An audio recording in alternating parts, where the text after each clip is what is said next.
Hi, welcome to the Ellis Talker Show. I'm DV LeBron. Today I have a very special guest, Mr. David Hurst, who is running for Midlothian City Council, Place 5. How are you doing, sir? Evie, I am doing great. It's good to see you. How are you Good. doing today? I'm good. It's been a hectic day as we were talking off screen.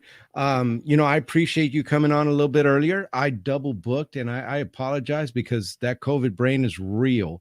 I do have a double header for the first time in Ellis Talker history. So I will have Miss Sherry Dawson, who's running for Midlothian ISD.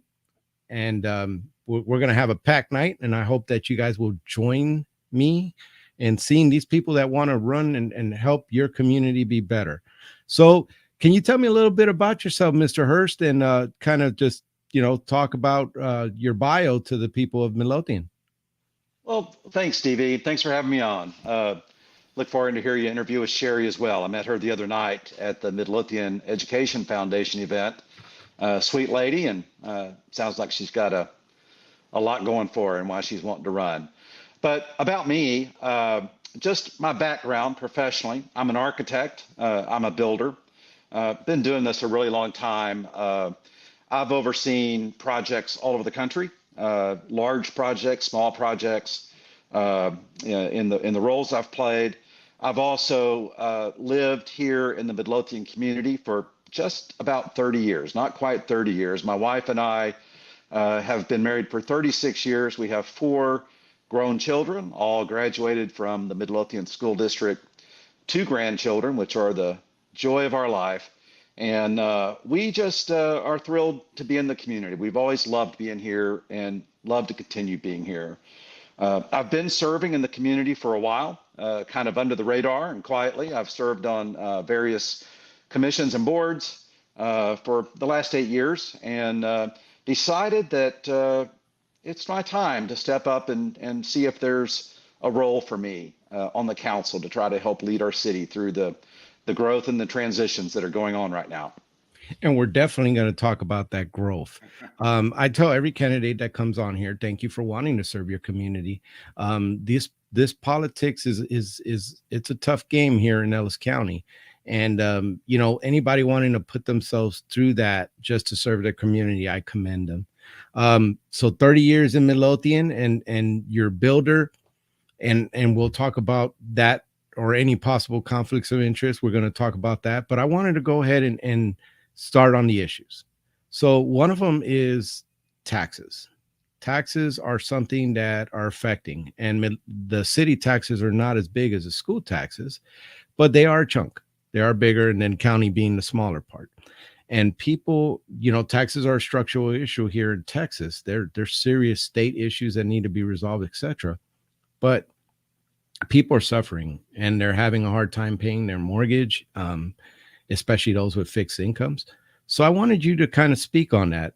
What are your thoughts on taxes in general, and how will you be voting for those things? What will go into that process? Well, DD, taxes are an issue for all of us that have been here, and it's a challenge that we all have to try to figure out a way to solve. Uh, a lot of the taxes that we've experienced increases are frankly due to the increased values of our homes. So it's a two-edged sword. We've all enjoyed a tremendous amount of appreciation in the value of our homes. Doesn't help you when you have to make that tax payment every month, but then again, it helps you if you have to sell and relocate one day. So our net worths are going up, but along with that, unfortunately, our taxes are as well. I can tell you, if I'm on city council, my viewpoint about taxes is that we have to look at every dollar we spend. I think it's really important that we stop and ask what we're spending. Do we need something or do we just want something? We have to have what we need. The role of the government in our city is to provide safety, it's to provide the roads, it's to provide the common infrastructure, the things that we need to get around and be safe every day. But it's not our role to go and spend money for just things that we want. And a lot of people want a lot of things. It's a tough dilemma. On top of that, I'll tell you, one of my biggest goals, if I'm on city council, is for us to try to find ways to diversify tax income. I'm just a strong believer, and having served for a number of years on the Economic Development Corporation in this town, I'm a strong believer that we need to bring in the kind of businesses and retail and other tax revenues that help pay for the needs that we have beyond just putting it on our homeowners in the ad valorem taxes that we pay on our homes. I'm really committed to that. We're going to keep growing. We talked about growth, and I know you'll want to ask more questions about that, but growth is coming into the entire area, and I'm just really committed that while we experience this growth, we keep it balanced. It can't just be the homes and the rooftops that we rely on to pay for things. If we need roads, we need utilities, we have to find other ways to help pay for that. And that is definitely in the whole growth thing, which is all tied into this. It how we expand is going to determine how, the burden of the tax share. So Waxahachie did this innovative thing. They did what they did was they did it like a homestead exemption in the city.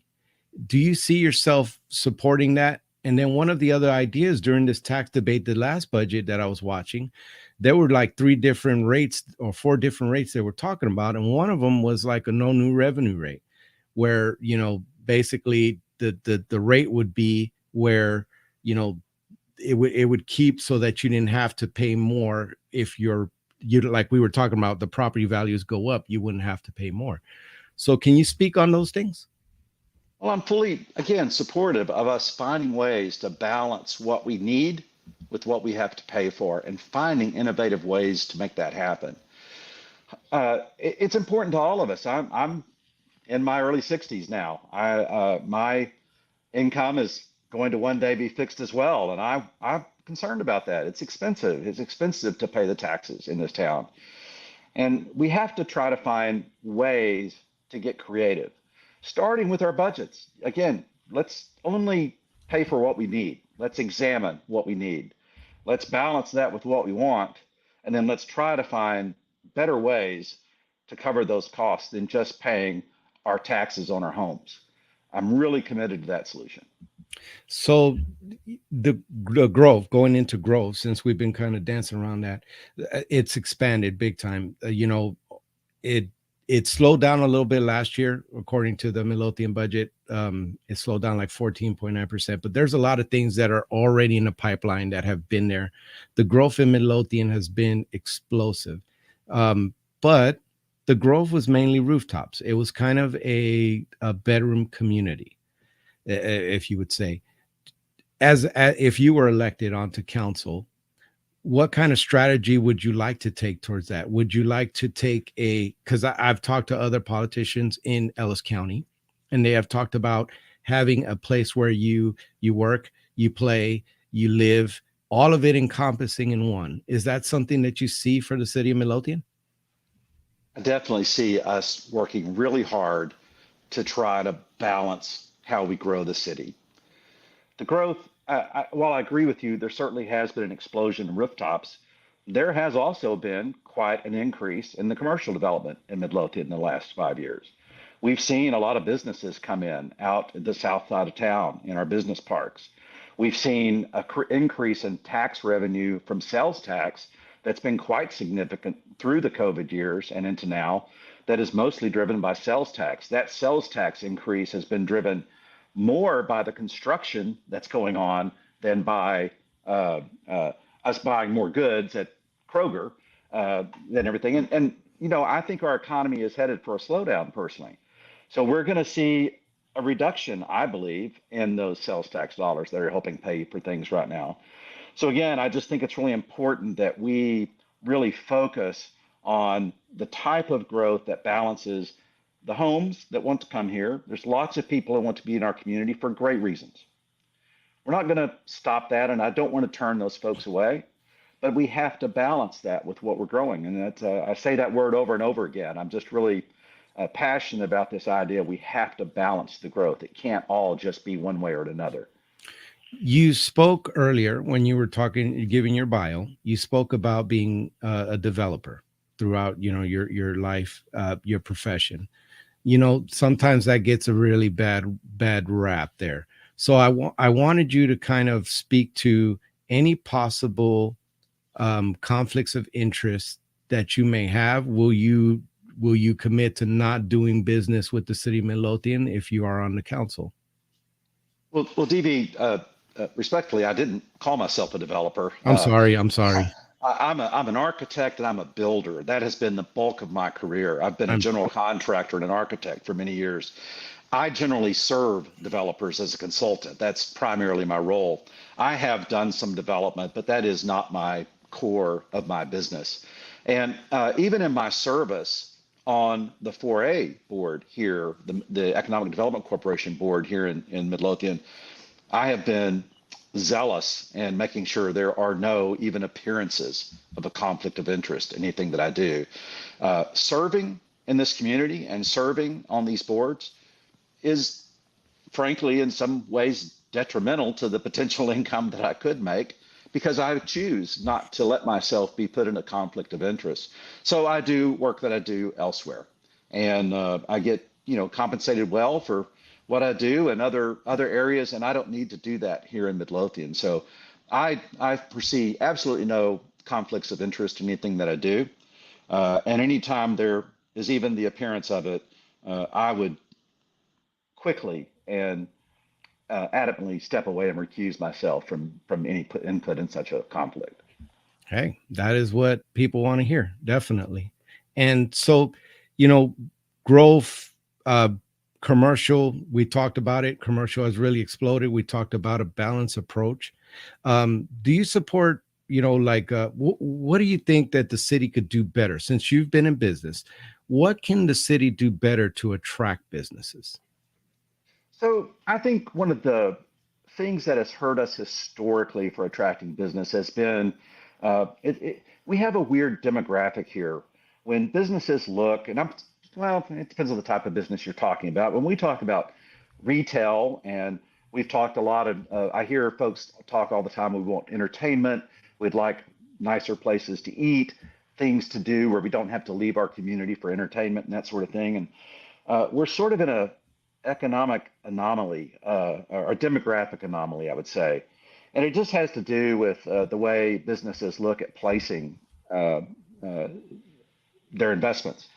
We're exactly 10 miles to Waxahachie, 10 miles to Cedar Hill, and we're 10 miles to Mansfield, all of which are bigger growth areas than we are historically. We're catching up to them rapidly. But when these businesses look at locating here, they are concerned about cannibalizing other markets that are bigger and stronger. I think one of the things we have to do is continue to help put the infrastructure in the core of our town. If you dropped a pin in downtown Midlothian and did a 1 mile ring of population, it's not very much. You have to go out further. And that is the anomaly that kind of takes people away from here. But the rooftops are coming, the rooftops are filling in. Certainly more people are coming here. Kroger has done extremely well here. I hope and pray one day that HEB will come here and we'll get to have that and not all have to drive to Waxahachie to to go to HEB, or they're getting ready to build one in Mansfield. So I guess we'll get to go there one day. But I Yeah. think that we need to work hard on continuing to sell our city to these kind of business that we want to come here. Infrastructure is a big piece of that too. But the industrial side and the manufacturing side, we have hit the jackpot. We are a city that places want to be now, and we have high-paying jobs here, and will continue, I think, to attract those type of businesses into our community as the economy grows in that area. People have concerns like when Google came about abatements. What are your thoughts on those? So abatements are a necessary evil, I think. Uh, but I'll tell you this: abatements get down to what is the return on the investment. If we abate something, I can tell you again, my service on the 4A board, we would lead the negotiations with Google, with some of these businesses that would come into our area that would ask for abatements. And on that board, the question I would always ask, and the question the board always looked at was, show us the return on investment. We may abate taxes for a period of time, but these are businesses making millions, hundreds of millions sometimes of investments. Google is making going to make close to $1 billion in investments in their facilities here. So we look at that. They don't build those kind of facilities to be here for 10 years, which is the length, say, of their abatement. They're going to be for 20 or 30 or 40 or 50 years. And after those abatements burn off, we get to see that increase. There's also a return on those investment that comes even immediately. So when we look at what those abatements bring back to our community, we can't abate school taxes. So ad valorem taxes that go to schools can't be abated. The school district still benefits from those, even if we're deferring some income for a period of time.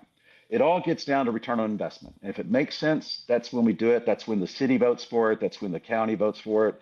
And I can assure you that will continue to be the practice if I am on the city council, that we will always look at what does it return to our citizens in the long run.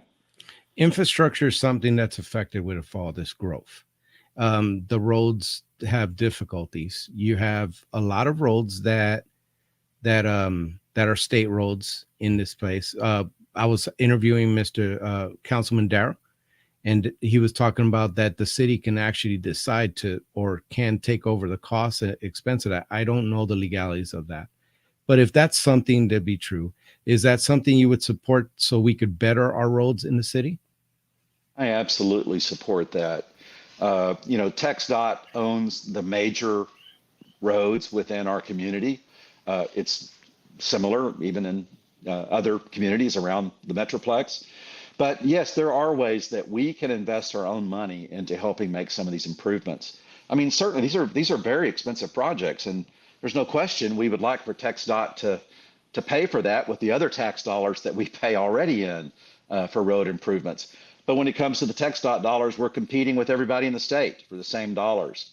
I'm a big advocate that we work really hard with TxDOT and with our own resources to go through and start solving some of our congestion problems that we have.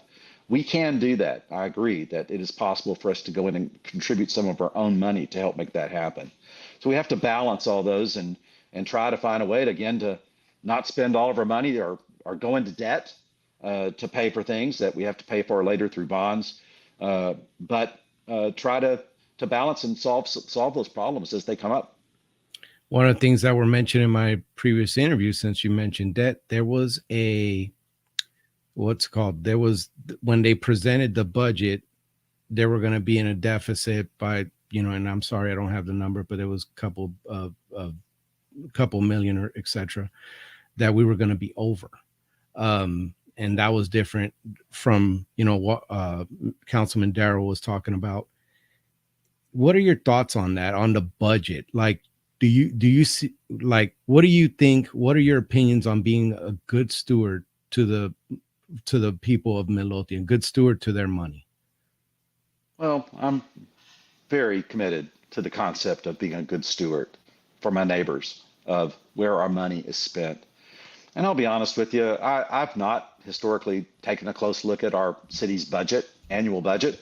If I'm on the council, I'll have the opportunity to be involved in taking a look at that and making decisions. I do think we have to drive in and look at where we're spending dollars. We are in the middle of some capital projects right now, some bond projects. We have approved bonds that we are in the process of executing right now. A new town hall and library. We have a new law enforcement center, both being financed through bonds and both substantially over budget. I really feel like my professional background and my expertise could really benefit our city as we're working on these types of projects. This is what I do for a living. And I feel like we're really far over these budgets without an explanation for why. I want to be able to go and dive in and make sure that I can help, with my experience, bring a voice on the city council to talk about what's going on and ask the right questions, and then make sure we're making the right decisions, because there's frankly not someone with my experience on the council that has that knows how to ask those questions. And so they're relying on the experts and the folks that are telling them what we have to spend and what we have to spend it on, and they're taking them at their word. I take pride in my professional work and working as for owners, and my job is absolutely to go through to make sure that we're sticking to our budgets. We're getting things done for what we commit to get them done for, and getting creative and finding solutions when we come across problems. And creativity is needed. I mean, these budgets are massive, and there's a lot. Like you said, there's bond projects coming. That the rec center bond got approved, and that's something that's going to have to be put out to bid, and definitely something that needs to be examined when that happens. So yeah, there's a lot coming. So I wanted to ask you, and I should have asked you at the beginning, but I wanted to ask you, do you have the time to invest into the job of being a city council? I ask others this too, because it is time intensive. If you're not putting in the work to read all that stuff that you're going to have, these packets that you get, that might put you at a disadvantage. Do you have the time to put into that? Well, DV, I'll go back again. For the last 8 years, I've been serving our city on boards. I've invested time already. Uh, I would not take this decision if I were not at a place in my life, make the decision to run for this office, if I were not at a place in life where I feel like I could serve my neighbors really well. Uh, I'm surprised at how much time it takes, frankly, now that I'm deep into the campaign and learning even more. But I'm committed to it and I'm excited about it because for a period of time, I think I can help. I think I can help my neighbors. I can help our citizens make some good decisions. And my wife and I thought about this. We prayed about it. There was a little bit of an exchange. I had to give, and she had to give a little bit before we made this decision. We did Sounds not like take it marriage. lightly. It is. I'll tell you, I got to run for city council. My wife got a new puppy. That was the exchange. There has to be that exchange. I have no plans to run for anything, but I've mentioned in the past, and my wife was like, there was no puppy. There was nothing that was gonna. So the wife supporting you is integral. I mean, in this kind of venture, with the time and the public exposure that you're gonna be dealing with. So speaking of public, there's gonna be people who disagree with you, Mr. Hurst. They're not gonna like what you do. They're not gonna like a decision that you make. It comes with the territory. How are you going to deal with those people? DV, I'm going to treat anyone who comes before me with respect and dignity. And you can disagree with me. And if you want to sit down and talk to me about why I voted some way or made a decision one way, I'm always going to welcome that opportunity. I'm happy to explain myself. Even more so, I want to listen before decisions are made. I want to hear what the community wants.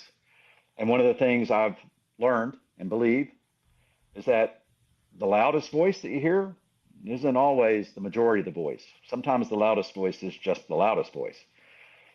I really want to try to make sure I keep my pulse on what the majority of this community, what the majority of the people who live here want and need, and that I, as their representative, am that voice on the council to make sure that's what's heard. And there are some mean folks. You can see some of the websites and some of the social media, and some folks like to be kind of mean and cruel and say hateful things. And I'm not that person. That's not the way I respond to that. So I'm really committed. I think we need to lead with integrity. We need to lead with dignity, and we need to treat people with respect and hear their needs and their concerns. And that's something I promise I will do. Civility. It is a lost civility and grace. It's a lost thing in the public eye now, in the public square. Definitely. So that's refreshing. Definitely. So you're gonna have to be a team. There are other councilmen that you're gonna be sitting with. How do you foresee yourself dealing with the different personalities and coming to a consensus? Mhm.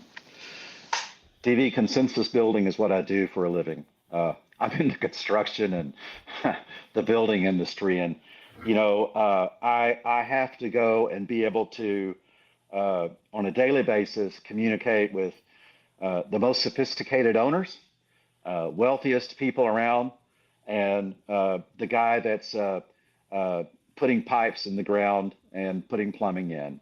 And being able to treat everyone at every level the same way is integral to getting things done and to building consensus and to building a team. So I feel comfortable. I will work with my council members. There's not a single one sitting now that I would have any trouble getting along with. And the candidates that are running for other positions, I wouldn't have a problem getting along with any of those. So I see no issues at all getting along with my fellow council members, for the city staff, and the folks in the community. Right. That is definitely something that's needed. So before I close out, I wanted to hold on. Sorry, technical issues a little bit here. So before I went into closing out, I wanted to talk to you about law enforcement in the city. As you mentioned, there is a new police station coming up. I had an interview with Chief Smith. It's been a while now, but we talked about some of the things that are happening in the city, and we're not immune to what's going on in the country, from fentanyl to other things. We're not immune. It's happening. So what are your thoughts on supporting the police and Chief Smith's law enforcement efforts? So, DV, I think that our law enforcement, along with our first responders, our fire department, are some of the finest people that you'll ever meet. I think they're a source of pride in this community. And I think that starts from the top down. Any interaction I have ever had with an officer, and whether that be socially or anytime I've ever dealt with, or at an event, you ever see them, we have the most polite, genuine, sincere staff in law enforcement and first responders anywhere. And I think it's a tremendous source of pride in our community. So that's a long-winded answer to I support them wholeheartedly. I think it's important that they are the ones who help maintain law and order in our community, and the way that they interact with everyone with respect and dignity reflects upon our community. And I'm just super proud of them. I support them wholeheartedly. One of the things that the city is dealing with, and all of Ellis County, is these MUDs, municipal utility districts, that are popping up. It's a hot topic. So I wanted to see, what are your thoughts on them? Maybe if you could kind of lay out what they are and kind of speak to that. Yeah, sure. I know a little bit about municipal utility districts. Again, in my professional career, I've dealt with jurisdictions that had MUDs, municipal utility districts, in them, and they're common in other parts of the state. Fundamentally, I agree with the mindset of Ellis County overall. Ellis County is opposed to MUDs coming into our area. And the reason is because it sort of circumvents the ability for our municipalities to have a say and have a voice in what happens in these developments that are going outside. So I support the declaration that the county has made. I support the declaration that the city has made, that we are opposed to MUDs coming into our community, that those developments that want to come in outside of the city limits and into our ETJs need to be working with our cities to make sure that infrastructure is put in properly, and that there's a way to make sure that as that infrastructure is paid for and the services that are needed are properly transferred to the municipalities when it's time.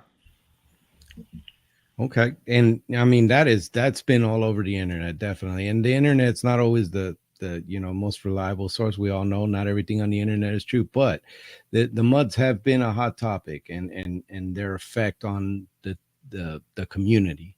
So I appreciate you speaking on that. Well, unfortunately, I'm running out of time, and these things go really quick. So they do. I mean, I could go on forever, but people drop off fast. So I wanted to go ahead and give you a chance to talk to the people of Midlothian directly. This is your chance to ask them to vote for you, to talk about it, and I'll shut up and give you the mic. Yeah, thank you, DB. And to my neighbors that have lived around here, the oldies, the old guys, all the new people that are in here, my wife and I love this community. Our family loves this community. That's why we're here, and that's why we want to serve at this time. We feel like we can give something back, and I feel like we can represent you well. So please get out and vote. If you vote for me, if you believe I can lead you, I would welcome that and be honored to have your vote. If you have questions, reach out to me. You can reach me through my Facebook page. You can call me. I'll sit down with absolutely anybody and listen to you and share with you my experience and what I see and what I want to have happen. But get out and vote. Have a voice in who leads your community. Be involved. I can attest to that. You will sit with anybody. You sat with me and had coffee. So, you will sit with anybody. I But will. I appreciate that. It was actually pretty good to sit down with you and pick your brain and before this interview, and then just meeting with you, decent human being, definitely. Unfortunately, we come to the end. I do appreciate you coming on. These things are not easy to get, questions thrown at you and randomly. So I do appreciate you coming on, and best of luck in the race. And like you said, get out and vote, folks, because the voting is abysmal here. And one of the reasons why I did this show is so that you, the community, can know who you're voting for, can actually see them, can hear them talk, and then you decide. I don't decide, you decide. But get out and vote. A lot of people died for that right. A lot of people, my friends, I gave 10 years of my life to this country for that right. I ask that you get out and vote, no matter who you vote for. Get out and vote. Will you stick around after the show, sir? Absolutely, DV. Okay. And thank you for your service. Thank you for what you do for our community. Thank you, man. That means a lot to me. I'm going to have, because we double cook, it is a double header. Thank you guys for your support. I am going to have Miss Sherry on here, and we're going to talk MISD. So I'll see you in a bit.